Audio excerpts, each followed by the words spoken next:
Well, we've heard the horror stories when someone's computer or smartphone is hacked. But now criminals, even terrorists, have much bigger targets in their sights to cause chaos at the touch of a button. A current affairs crime editor, Simon Boda, will join us in a moment. But first, his report.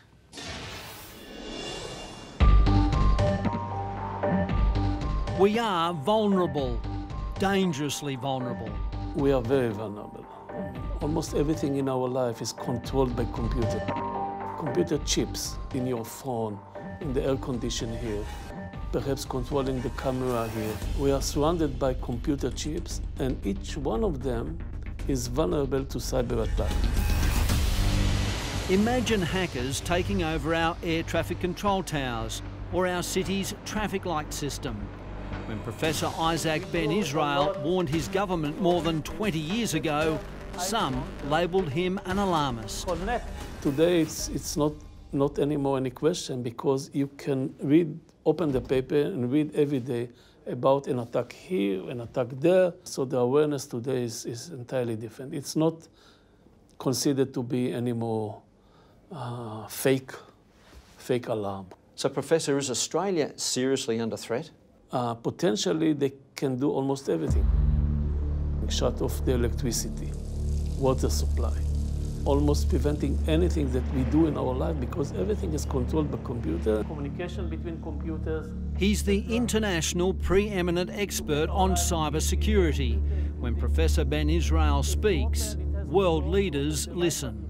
If you ask me practically, is the whole world aware of it?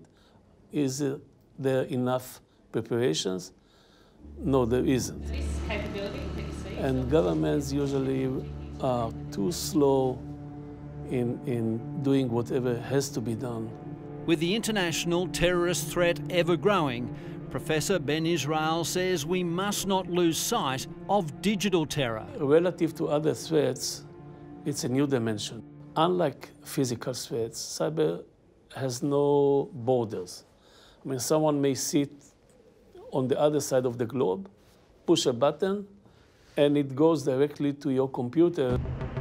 Australia, he warns, is exposed to attacks on critical infrastructure, the theft of intelligence, economical spying, or even the possibility of the disruption of elections. Bad guys use this dependence that you create on computers. Cybercrime is moving at such a pace that many countries simply can't keep up.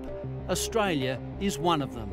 The more we become computerized, the more vulnerable we become to bad guys that may use these computers and communication between computers to harm the society.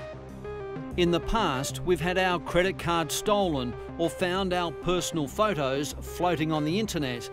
But we have to be ready to tackle hackers taking over our infrastructure. They could even alter lane directions on the Sydney Harbour Bridge. All of this is controlled by computers. And once you hack into this computer, you can shut off the electricity. Now imagine Sydney a month without electricity, water supply, even food supply. Another example is the traffic lights. Imagine what happened if somebody hacked into traffic lights and turned all the lights into green at the same time.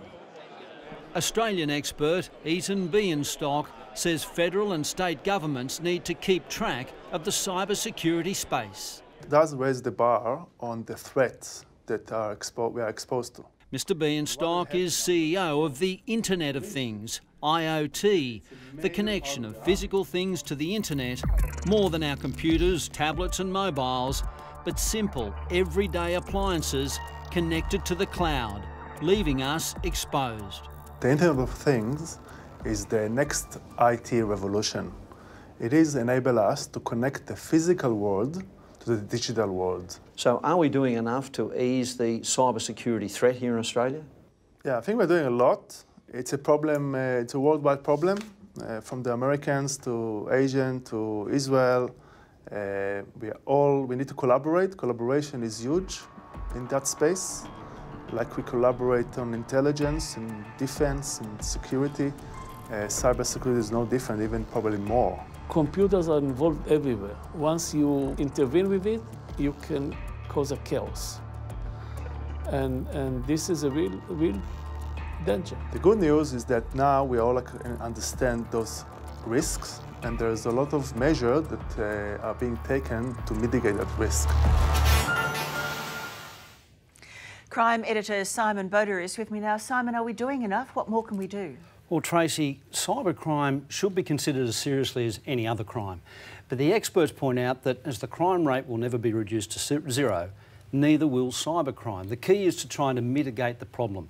Crucial to doing that and preventing a cyber attack is what's known as design by security, ensuring that as technology is designed, security is integrated at the development stage.